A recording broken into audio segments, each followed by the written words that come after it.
وسراجا منيرا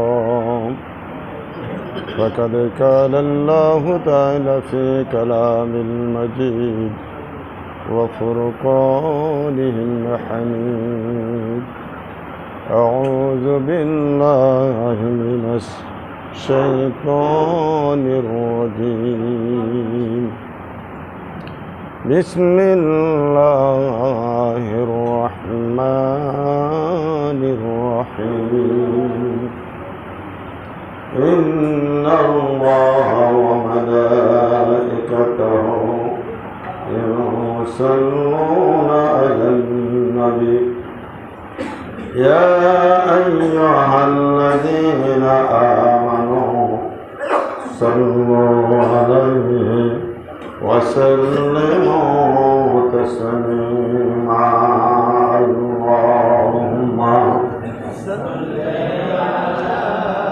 سيدنا مولانا محمد وعلى آل سيدنا مولانا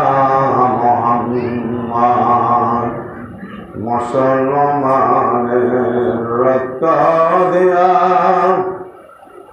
খেলছে খেলা না ফরমান আজ দহস হয়ে ঘুমাও কেন ওরে বাংলার মুসলমান আল্লাহুম্মা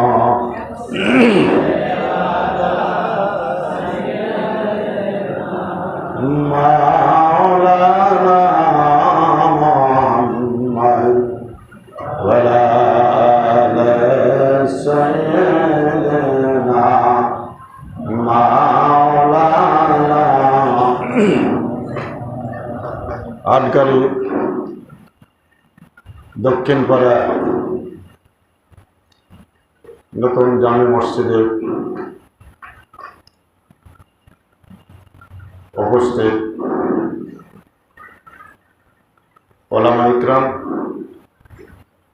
উপস্থিত আছেন অত্র গাড়িদহ ইউনিয়নের সাবেক চেয়ারম্যান আমার ভাই দবিবুর রহমান, উপস্থিত মুসল্লিবৃন্দ, আসসালামু আলাইকুম ওয়া রাহমাতুল্লাহি ওয়া বারাকাতুহু। আল্লাহ পাকের দরবারে লাখো কোটি শুকরিয়া আদায় করছি যে মহান মাবুদ আজকের এই নতুন মসজিদ উদ্বোধন উপলক্ষে নতুন মসজিদে আমরা 2 রাকাত নামাজ পড়ে খুতবা শোনার সুযোগ পেয়েছি, জন্য আল্লাহর শুকরিয়া আদায় করছি। সবাই বলুন আলহামদুলিল্লাহ। শতকোটি দরুদ সালাম আকাইনা আমদার তাজদারে মদিনা দুলালে আমিনা হযরত মুহাম্মদ রাসূলুল্লাহ সাল্লাল্লাহু আলাইহি ওয়াসাল্লাম। সম্মানিত দিনী ভাইরা, আপনারা কেমন আছেন? আল্লাহ তো অনেক অনেক ভালো রেখেছে। 96% মুসলমানের দেশ, যে দেশে কোরআনের আলোচনা বাধাগ্রস্ত হচ্ছিল, এই কোরআনের আলোচনা করতে যে হাজার হাজার উলামা ইকরাম জেলে শেলে ডান্ডার বেড়ে নির্যাতন নিপীড়ন, লক্ষ লক্ষ মানুষ রক্ত দিয়ে আল্লাহর বিশেষ শুকরিয়া যে আল্লাহ পাক নতুন করে নতুন বাংলাদেশ গড়ার সুযোগ করে দিয়েছেন। যেই সোনার দেশের ছেলেরা এই একটা সুযোগ করে আমাদেরকে দিয়েছেন, এর জন্য যারা শাহাদত বরণ করেছেন তাদের মধ্যে প্রথম ছিলেন আবু সাইদ, আরো শত শত ছেলেরা যারা শহীদ হয়েছে, যারা জেলখানায় রক্তাক্ত হয়ে দিনাতিপাত করছে, আমরা তাদের জন্য দোয়া করছি। বিশেষ করে অনেক বাবা হারা, মা হারা, সন্তান হারা বাবা মা এবং জেলখানায়, হাসপাতালে কঠিন দুর্দিনে দিনাতিপাত করছে, তাদের জন্য ওই মা বাবার দুঃখে আকাশ বাতাস ভারী হয়ে গেছে। আমরা তাদের জন্য দোয়া করি, আল্লাহ পাক তাদের প্রতি যেন কুদরতি প্রশান্তি অবতীর্ণ করে। আল্লাহুম্মা। সম্মানিত ভাইরা, 5 তারিখের আগে এরকম উন্মুক্ত বাতাসে চলাফেরা করার মতো কোনো সুযোগ ছিল না। আর আল্লাহ পাক আজকের কয় তারিখ? 13 তারিখ, 1 মাস 7 দিন হয়। আল্লাহ শুকরিয়া, এখন মানুষ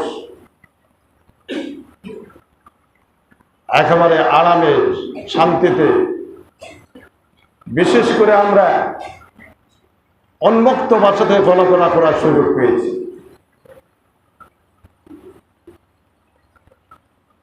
বিশটা মামলা আমার মতো এক অদমের। মনে হচ্ছিল এবার যে মামলাগুলো হবে আর আমরা বাড়াতে পারবো না। বের করা মালিক কে? এই সুযোগ দেওয়ার মালিক কে? সম্মান দেওয়ার মালিক কে? কারে দেওয়ার মালিক কে? আল্লাহ পাক বলেন, ইউরিদুনা লিয়াতফিউ নূরাল্লাহি বিআফওয়াহিহিম ওয়াল্লাহু মুতিম্মু নূরিহি ওয়ালাউ কারিহাল কাফিরুন। আল্লাহু আকবার। কাফের মুশরিক তাদের চিন্তা ভাবনা, তারা চায় ইসলামকে ফু দিয়ে তারা উড়ে দিবে, দিনকে তারা ফু দিয়ে উড়ে দিবে, কোরআনকে পৃথিবীর থেকে মুছে দেবে। তাদের চিন্তা ভাবনা। আর আল্লাহ বলেন, আল্লাহু মুতিম্মু নূরিহি ওয়ালাউ কারিহাল কাফিরুন। কাফের মুশরিকরা যত চেষ্টাই করুক, যত ষড়যন্ত্র করে না, আল্লাহ বলেন আমার দিনকে আমি এই পৃথিবীতে প্রজ্বলিত করে ছাড়বো। জোরে বলেন আল্লাহু আকবার। জোরে বলেন সত্য কারটা হবে? আল্লাহটা হবে না এই কাফের মুশরিকদের হবে? কোনটা হবে? ওমাকারু ওমাকারুল্লাহু আল্লাহু খায়রুল মাকিরিন। আল্লাহ অন্য জায়গায় বলেছেন যে ষড়যন্ত্র তোমরাও করছো আর ষড়যন্ত্র আমি আল্লাহ করছি। ষড়যন্ত্র কোনটা? কার ষড়যন্ত্র বিজয় হবে? আরে বলবেন না কার? আমি এর উপরেই সংক্ষিপ্ত কিছু আলোচনা করবো। মা তৌফিকি ইল্লা বিল্লাহ। সবাই বলুন আল্লাহুম্মা আমিন। এই ষড়যন্ত্র কি নতুন না আগে থেকে আসছে? হ্যাঁ, আমাদের শেখ হাসিনা যে ষড়যন্ত্র করছিল যে ইসলাম যেন পৃথিবীতে আর না থাকে, ইসলামের কথা যেন আর কেউ না বলতে পারে, এজন্য ইসলাম নাম যেখানে যেখানে আছে সেইগুলো মুছে দেওয়ার জন্য ষড়যন্ত্র করেছিল। যেখানে ইসলাম আছে, একটা দলের সাথে জামাত ইসলাম লেখা আছিল, ওটাও বাদ। কি করে বলো? কথা ঠিক কিনা? আল্লাহ বলে যে দেখো ষড়যন্ত্র তুমি করছো আর আমি তো ষড়যন্ত্রকারী। তুমি ইসলামকে মুছে দিতে চাও আর আল্লাহ আমি তোমার গোষ্ঠী পৃথিবীর থেকে মুছে দিতে চাই। জোরে বলেন আল্লাহু আকবার। আল্লাহ পারে কি পারে না? একদিন আগেও কেউ কি ভেবেছিল? একদিন আগেও কেউ চিন্তা করে না। আল্লাহ কয় তুমি আল্লাহর কোরআন তো, এটা তো আমাদের কথা না। এই ষড়যন্ত্র নতুন নয়, আল্লাহ তাআলা সূরা হামিম সাজদার 26 নম্বর আয়াতে আল্লাহ পাক বলেন, আউযু বিল্লাহি মিনাশ শাইতানির রাজিম, বিসমিল্লাহির রহমানির রহিম, ওয়া ক্বালাল্লাযীনা কাফারু লা তাসমাউ লিহাযাল কুরআন ওয়ালগাউ ফীহি লাআল্লাকুম তাগলিবুন। আল্লাহ তাআলা এই সূরা হামিম সাজদার 26 নম্বর আয়াত, এখানে আয়াতটা অবতীর্ণ হওয়ার বেশ কিছু কারণ আছে। যে কারণে আল্লাহ তাআলা এই আয়াতটা অবতীর্ণ করলেন, এই কারণটা না বললে আপনারা বুঝতে পারবেন না, সব আলোচনা করা যাবে না। খুবই ফরমাল সংক্ষিপ্ত কিছু কথা বলবো। সম্মানিত ভাইরা, আজকাল জুমার নামাজে আগে ইমাম সাহেব আমার ভাই অলিউল্লাহ মাওলানা অলিউল্লাহ বলেছেন কিছু সময় লাগবে। আপনারা নতুন মসজিদে আসছেন, আমাকে নিয়ে আসছেন, আরও ওলামা ইকরাম আসছেন, সাবেক চেয়ারম্যান সাহেব আসছে, আপনারা কি একটু সময় বেশি লাগলে বেজার হবেন নাকি? আজকে আমি ইমাম হলাম শিবপুর জামে মসজিদ, আমাদের সাবেক চেয়ারম্যান সাহেব উনি আমার সাথে নামাজ পড়েন। হ্যাঁ, এক সময় আমি চেয়ারম্যান, এক সময় উনি চেয়ারম্যান, এখন আমি ইমাম, উনি মুক্তাদি, কিন্তু ওনার মুক্তাদি, তাই না? ওনার মসজিদের ক্ষতি বাগে হয়। আজকে আসে আমার দিকছে একটা চৌধুরী, আপনিও নাই আমিও নাই, এটা কিন্তু মুখে মুখে হয়নি, খালি ইশারাতে করছে আমিও নাই আমিও নেই। আল্লাহ পাক এখানে নিয়ে আসছে, আপনারা খুশি না? বেদা আমি বলে দিলাম ওখানে একটা দাওয়াত আছে, বিয়ার দাওয়াত। সম্পাদক বান্দার ইয়াসিন, উনি মসজিদের সভাপতি, ওনার ভাস্তির বিয়া, ওই বিয়া যাওয়া পড়ান নাই। তো এখানে আপনারা অত্যন্ত ভালোবাসেন, মহব্বত করেন। আমাদের বাপজান বাসার আবুল বাসার, ওনার বাবা আমাদের খাদেম ভাই ইন্তেকাল করেছেন, আল্লাহ পাক তাকে জান্নাতবাসী করুক বলো না। ওনার ব্যবহার, আচরণ, কথাগুলো আমি ভুলতে পারি না। যতদিন আমার সাথে এই অফিসে দেখা হয়েছে, ওনার আগে কোনোদিন আমি সালাম দিতে পারি না। ওনার আপ্যায়ন, ওখানে গেলে যে হুজুর আপনারা চা খাবেন, এই যে তার একটা ব্যবহার, এটা তার ছেলে শহীদুল মাস্টার সাহেব সারা গেছিলেন, আমি ওনাদের আবদার ফেলে দিতে পারি না, আপনাদের সঙ্গে হাজির হয়েছি। সম্মানিত ভাইরা, আমি যে আলোচনা করছিলাম,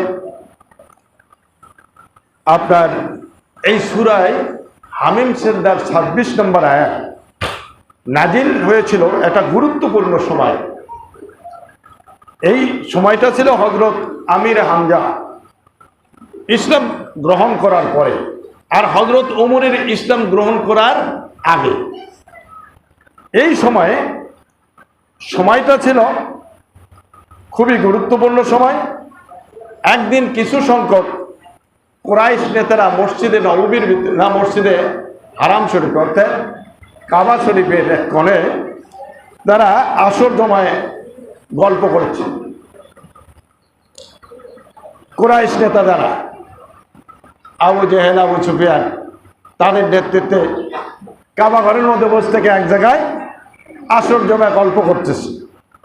আর মসজিদের আর এক কোণে হযরত মুহাম্মদ রাসূলুল্লাহ সাল্লাল্লাহু আলাইহি সাল্লাম একাকী বসে আছেন। এই সময়টা ছিল আমির হামজা ইসলাম গ্রহণ করার পরে তারা মসজিদে বসে এই পরিকল্পনাই তারা করতেছে যে প্রতিনিয়ত মুসলমানেরা আমির হামজার মতো মানুষ ইসলাম গ্রহণ করলো, আর এদের সাংগঠনিক শক্তি যেভাবে দিন দিন বেড়ে যাচ্ছে, মুহাম্মদ সাল্লাল্লাহু আলাইহি সাল্লামের দল যেভাবে ভারী হচ্ছে, এটা তো কঠিন অবস্থা। এটা উত্তরণের বুদ্ধি কি, এটা কেমনে ঠেকান যায়, তারা পরিকল্পনা করতেছিল।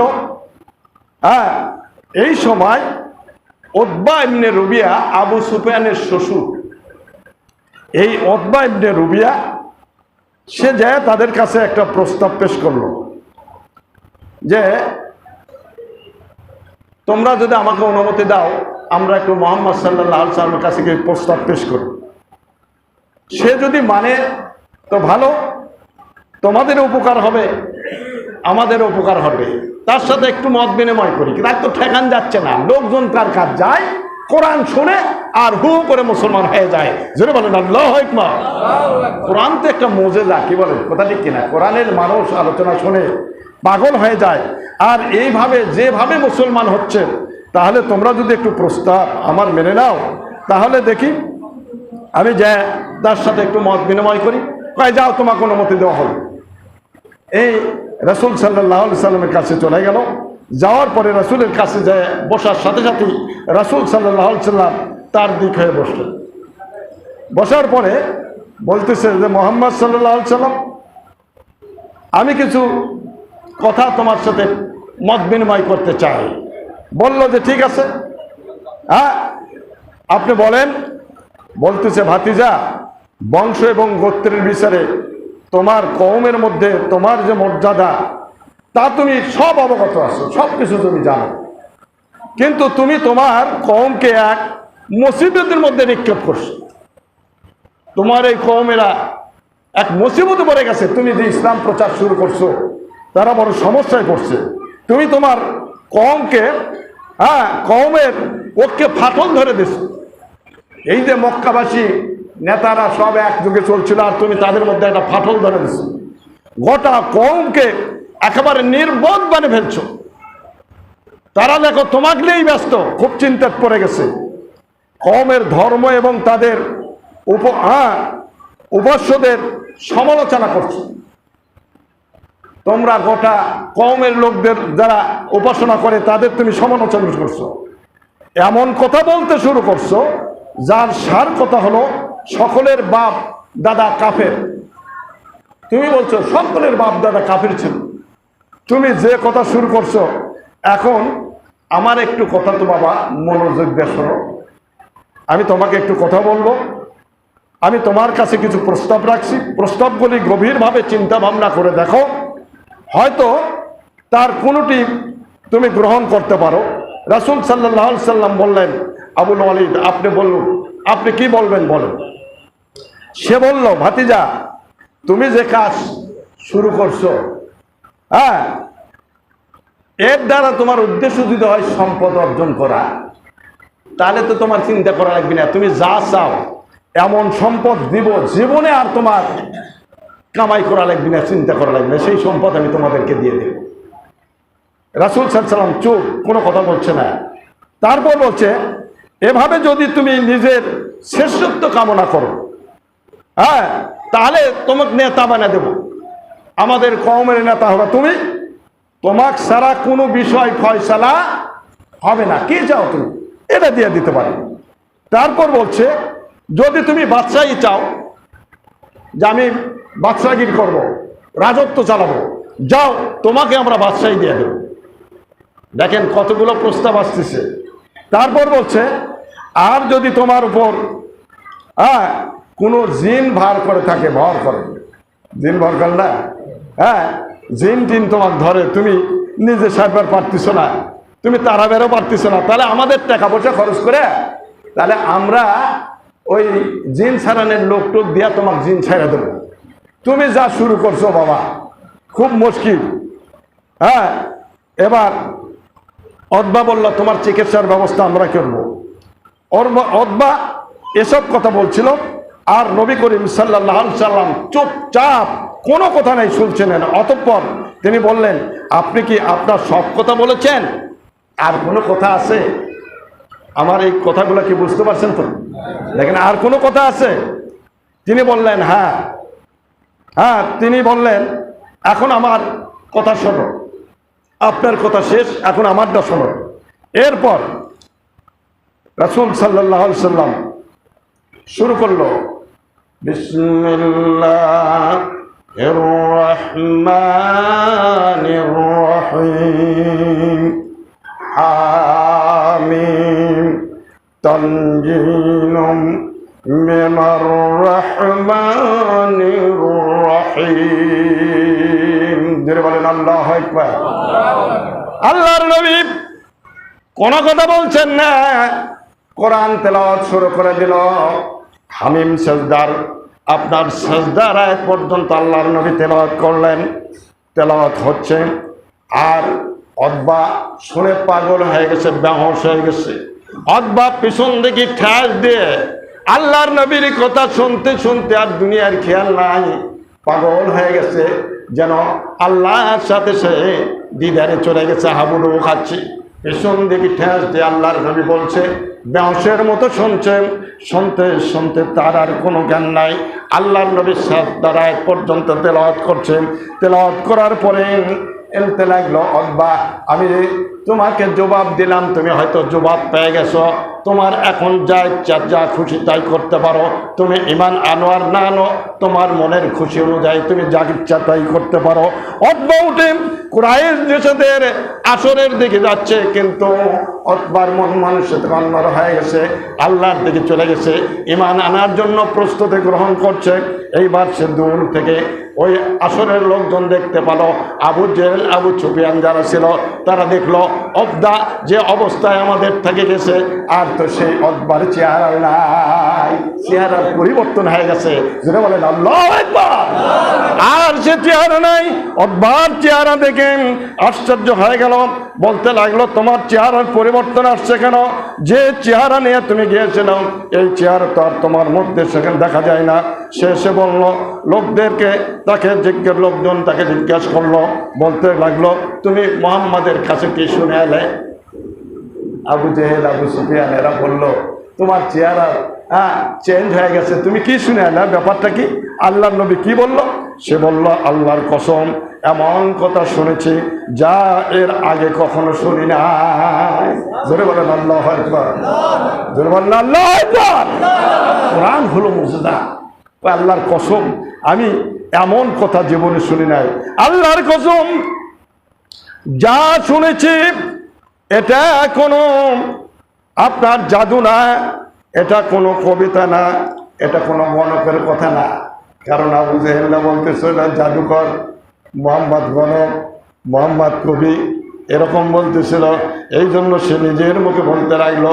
উতবা বলে তোমরা তার সম্পর্কে যা ধারণা করো এটা না, এটা কোনো জাদু না, এটা কোনো গণকের কথা না, এটা কোনো কবিতা নয়।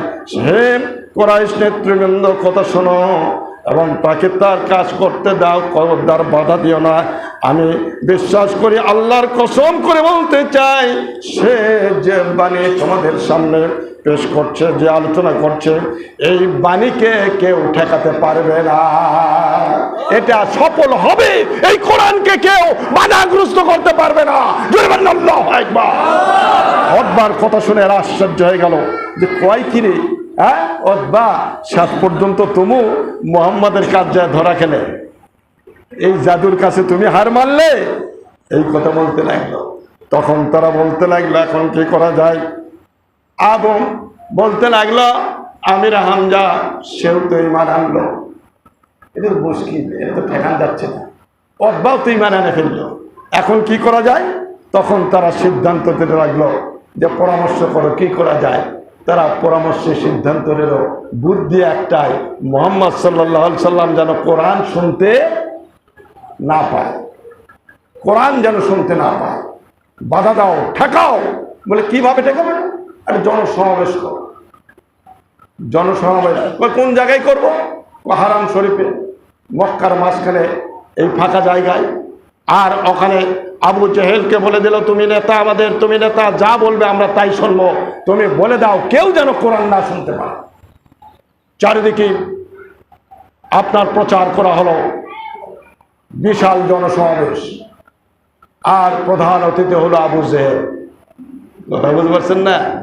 একে ডেকে ডেকে যে আপনার হারাম শরীফের মধ্যে হাজার হাজার মানুষ, আর সেখানে হাতিমের উপরে দাঁড়ায়া আবু জেহেল বক্তব্য দিচ্ছেন, আউযু বিল্লাহি মিনাশ শাইতানির রাজিম, বিসমিল্লাহির রহমানির রহিম, ওয়া ক্বালাল্লাযীনা কাফারু লা তাসমাউ লিহাযাল কুরআন ওয়ালগাউ ফীহি লাআল্লাকুম তাগলিবুন। আবু জেহেলের বক্তব্য আল্লাহ এতই পছন্দ করছে। আবু জেহেল, আল্লাহ পাক বলে, আবু জেহেল তুমি নাস্তিক, তুমি জাহান্নামে যাবে, চলে যাও। কিন্তু জেনে রাখো তোমার বক্তব্যটা আমি কোরআনে কোট করে রাখলাম, কিয়ামত পর্যন্ত মানুষ এই কোরআন শুনতে থাকবে, তোমার আলোচনা শুনতে থাকবে। বলুন সুবহানাল্লাহ। আবু জেহেল নাই, ঘটনাটা আছে না নাই? ইঁদুর বলেন আছে না নাই? আল্লাহ পাক তাই বলে দিচ্ছেন, ওয়াকাল আল্লাযীনা কাফারু। এইবার আবু জেহেল বলতে লাগলো, এ কাফেররা, লা তাসমাউ লিহাযাল কোরআন, খবরদার খবরদার, তোমরা কোরআন শুনতে পারবে না। কারণ যাই কোরআন শুনে তাই মুসলমান হয়ে যায়, কাজে কোরআনের কাছে যেতে পারবে না। ওয়াল গাউফিহি লাআল্লাকুম তাগলিবুন।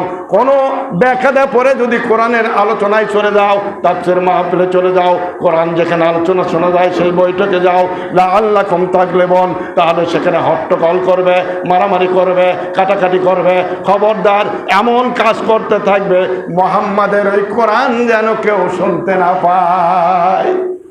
কি কথা কি বুঝতে পারছেন? আজকে এখনো একই অবস্থা, কি বলেন? কথা ঠিক কিনা? এই কোরআনের বাধা আবু জেহেল যে বক্তব্য দেওয়ার সাথে সাথে আপনার সামনে জনগণ ছিল, জনগণের মধ্য থেকে ওয়াকাল আল্লাযীনা কাফারু লা তাসমাউ লিহাযাল কোরআন, যখনই বলছে খবরদার কোরআন শুনতে পারবে না, একদল লাফায় বলল, না না আবু জেহেল তোমাকে মানতে পারে না, আমরা তোমার কথা শুনতে পারবো না। আপনার বক্তার বক্তব্য শুনে মানুষ স্লোগান দেয় কি দেয় না? ইঁদুর বলেন দেয় কি দেয় না? বক্তার বক্তব্যতে শুরুকাল দেয়। একদল বক্তব্য দিচ্ছে, আবু জেহেল আছে যেখানে আমরা আছি সেখানে, আবু জেহেল আগিয়ে চলো, আমরা আছি তোমার সাথে। আর একদল বলতে লাগলো, না না, আবু জেহেল যেখানে আমরা নাই সেখানে, মুহাম্মদ যেখানে আমরা আছি সেখানে। জোরে বলেন মারহাবা। আল্লাহু আকবার। আবু জেহেলের বক্তব্য মানুষ দুই ভাগ হয়ে গেল। বক্তব্য দিচ্ছে কে? বলেন কে দিচ্ছে? আবু জেহেল কি বক্তব্য দিচ্ছে? এত বড় অনুষ্ঠান করছে, এমনি এমনি আছে না, খাওয়া দাওয়ার ব্যবস্থা আছে? কি করে আবু জেহেল? কি এমনি দিয়ে যাচ্ছে পারছিল? খাওয়া দাওয়া, বড় বড় প্যাকেট, ওট জব করছে, দম্বা জব করছে, আপনার যাই যা খাবার বড় সুন্দর প্যাকেটের ব্যবস্থা করছে, গাড়ি ভাড়া দিচ্ছে, যাওয়ার সময় যা পারো নিয়ে যাও। কি বলেন? কথা ঠিক কিনা? আবু জেহেল দেখলো ব্যাপার, এই খাবার আসে, আমার আলোচনা শোনা বাদ দেয়, এরা আমার বিরুদ্ধে স্লোগান দিচ্ছে, যেই স্লোগান দিচ্ছে আর আবু জেহেলের দ্বারা এরা লাফে উঠে বলছে, এই তোর চোখ তুলে নেব তোমাদেরকে। কি এরকম গরম আছে নাকি? কি দুর্বল? কথা ঠিক কিনা? খেলা হবে, কি কর, কি খেলা হবে না? আরে খেলা হবে, কিছু না কথি আপনার। হ্যাঁ, এই কে বলছিল এটা খেলা হবে? হ্যাঁ, কই খেললো? না খেলতি না, চলে গেছে। কি কর? হ্যাঁ, কিছু না করতে কয় খেলা হবে। আরে কি খেলা তুমি দেখালে? সত্যি খেলা হলো। এ খেলা জাতি কোনোদিন দেখে নাই। কি বলেন? কথা ঠিক কিনা? তোমার নেত্রী সকালবেলা রান্না করে মনে করছিল খুব ভালো করে খাবো, কিন্তু খেতে পারি নাই, আল্লাহ সুযোগ দেয় নাই। আল্লাহ বললো এমন খেলা দেখাবো, গোটা জাতি কোনোদিন এই খেলা দেখে না। এই ধরে বলেন কথা ঠিক কিনা? এমন খেলা দেখা। সম্মানিত ভাইরা, সেই সময় আবু জেহেলের সময় বলছিল খেলা হবে, তোমাদের দাঁত ফেলে দেব। আবু জেহেল কয় থামো। আবু জেহেলের তো জ্ঞান আছে। আবু জেহেলের আর একটা নাম ছিল আবুল হাকাম, পণ্ডিতের পিতা। কয় যে এই মুহাম্মাদের স্লোগান দিচ্ছে, এদের সাথে পারবি না, থামো, একটু থামবার দাও, এরা ব্যাপারটাকে আমাকে শুনতে দাও, তোমরা গোলমাল করো না। জনগণ থেমে গেল।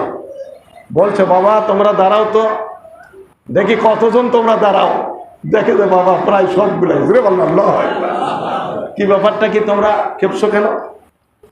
তোমাদের কি দাওয়াত দেয় নাই? ভালো খাওয়ার ব্যবস্থা আছে, এই মারামারি করলে খাওয়াটা নষ্ট করবে তোমরা। যাওয়ার সময় আবার তোমাদের হাদিয়া আছে, কি ব্যাপারটা কি? এত খেপছো কেন? যে খেপছি তো আপনার কথা শোনাই। বলে ব্যাপারটা কি? ভাই আপনি না বলেছিলেন যে মোহাম্মদ আলামিন, মোহাম্মদের চাইতে ভালো মানুষ কেউ নাই। ঘুরে বলেন সুবহানাল্লাহ। ভাই আপনি বলেন, আপনাদের মুখে শুনছি আমরা এই জনগণ, আপনি বলেন মোহাম্মদের চাইতে ভালো মানুষ আর কেউ নাই। সম্মানিত ভাইরা, আর সেই মুহাম্মাদের বিরুদ্ধে আপনি কথা বলছেন। আজকে বলছেন মুহাম্মাদের কালাম কেউ শুনতে পারবে না, কোরআন কেউ শুনতে পারবে না। আপনার কথাই তো কথা দুই রকম হয়ে যাচ্ছে। কাজী আপনার কথা আর আমরা মানতে পারবো না। মুহাম্মদ যেখানে আমরা আছি সেখানে জোরে বলেন মারহাবা। দল কয়টা হয়ে গেল? আর জোরে বলেন দল কয়টা? আল্লাহ বলছেন পৃথিবীতে দল কয়টা? একটা হলো হক্কুল্লাহ, হ্যাঁ, একটা হলো আল্লাহর দল। কথা বলতে পারি না? একটা হলো আপনার আল্লাহ হিজবুল্লাহ, আর একটা হলো হিজবুর শয়তান। একটা হলো আল্লাহর দল আর একটা হলো শয়তানের দল। পৃথিবীতে দল কিয়ামতের দল দুটা হবে।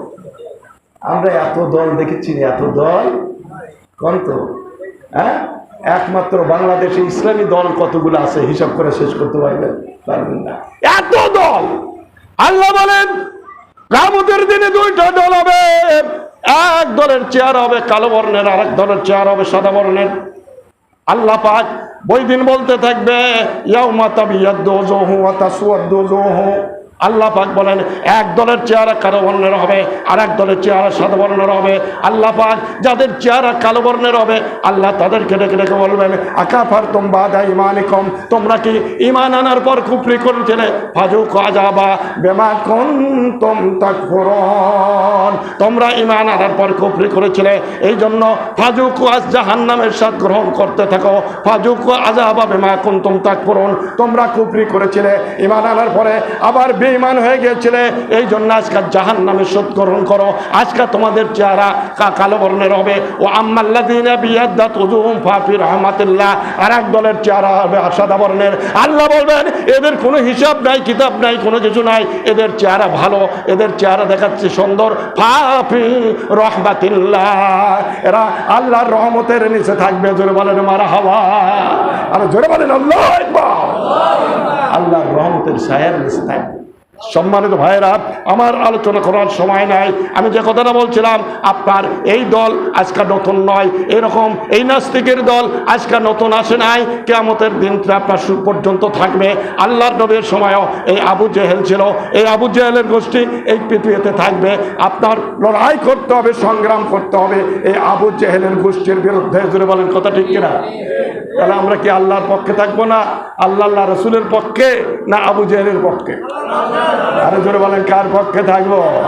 সাবধান হয়ে যান ভাইরা, আলোচনার সময় নাই, আপনার বাজে গেছে প্রায়। হ্যাঁ, আলোচনা আর বাড়াতে চাচ্ছি, আমি আলোচনা খুবই সংক্ষেপে আলোচনা শেষ করব। একটা কথা বলতে যাচ্ছি, অত্যন্ত গুরুত্বপূর্ণ বিষয়। আপনারা অত্যন্ত ভালোবাসা মহব্বত করে আমাদেরকে এখানে ডাকেন।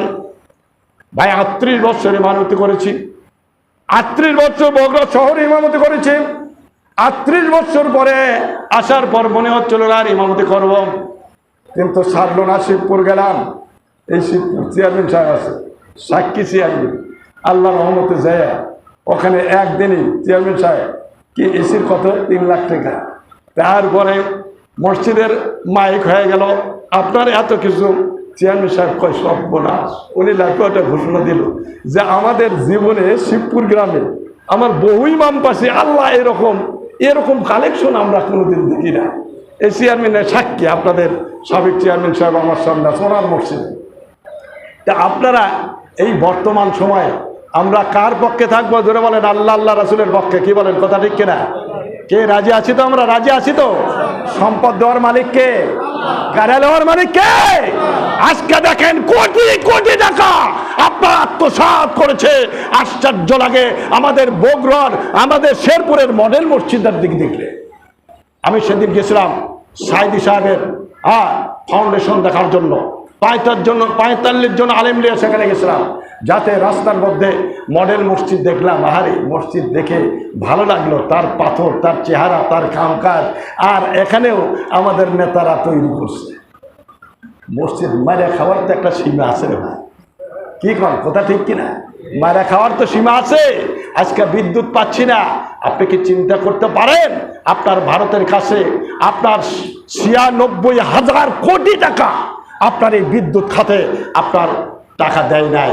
আজকে খুব সমস্যায় পড়ে গেছে আমাদের বর্তমান সরকার, আপনার ডক্টর ইউনূস অত্যন্ত অত্যন্ত দক্ষ এবং চৌকস মানুষ। তার আজকে বক্তব্য আমাকে ভালো লেগেছে যে আমি ওলামাইদেরকে নিয়ে আমি এদেশের কাজ করতে চাই। ধরে বলেন আল্লাহু আকবার। এটা গুরুত্বপূর্ণ। আজকে যারা আলেমকে পৃথিবীর থেকে বিদায় করে দেওয়ার জন্য পর্দা করছিল, আজকে ডক্টর ইউনূসের মতো মানুষ আল্লাহ তার হায়াত দারাজ করুক, উনি একটা গুরুত্বপূর্ণ কথা বলেছেন যে আমি আলেমদেরকে নিয়ে এ দেশ পরিচালনা করতে চাই।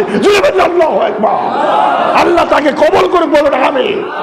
সম্মানিত ভাইরা, অনেকে আপনার ডক্টর ইউনূস সম্পর্কে মন্তব্য করেন যে উনি কি আপনার সুদের কারবার করে। আরে দেশটাই তো সুদের, অর্থনীতিটা আপনার সুদ ভিত্তিক অর্থ ব্যবস্থা। উনি কি করবে? আপনার উনিরা প্রত্যেকটা জায়গায় আপনার সুদ ভরে আসে, কিন্তু ওনার মন মানসিকতা শুনে আজকে ওনার এই বক্তব্য শুনে আমি অত্যন্ত খুশি হয়ে গেছে। সম্মানিত ভাইরা, এজন্য আসুন, এগিয়ে আসুন, আল্লাহ পাক আমাদেরকে যেন ভালো কাজ করার তৌফিক দান করে, বলুন আমিন। সম্মানিত ভাইরা, আলোচনার সময় নেই, তারপরেও কিছু কথা বলতে হচ্ছে যে আপনারা এত সুন্দর কাজ করেছেন। বর্তমানে কম্পিটিশন আপনার টাইলস আর টাইলস, কি দূরে বলেন, কথা ঠিক কিনা?